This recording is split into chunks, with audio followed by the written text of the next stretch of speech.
Bugün Özbekistan'dan Nadire kardeşimiz ziyaretimiz geldi. Ve o Türkistan Cumhurbaşkanı olarak ziyaretlerinden dolayı tüm halkım adına teşekkür ediyorum. Bugün elimizdeki bu Özbekistan bayrak, Özbekistan'daki 36 milyon Özbek soydaşlarımızga, kandaşlarımızga 35 milyon Doğu Türkistan halkı adına salam gönderiyorum. Hem Özbekistan Cumhurbaşkanımızga, meclisteki bakan milletvekiller, tüm halkımızga Doğu Türkistan'dan salam olsun. Tek millet, iki devlet olarak Özbekistan'daki Doğu Türkistan'ın her zaman yanında olduğunu bilmesini, hem bizimki hem kan kardeş hem din kardeş olarak son nefsimiz kadar birlikte zulümge, zalime karşı mücadele vermemiz gerek olduğunu bilmesini istiyorum.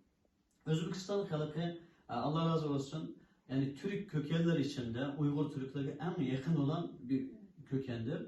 Konuşmalarımız aynı, sözlerimiz aynı, simasımız aynı, dinimiz, her şeyimiz aynı. Yani iki şeyimiz yok. Şu yüzden bu birlikimiz, beraberlikimiz inşallah son nefsimiz kadar devam edecektir.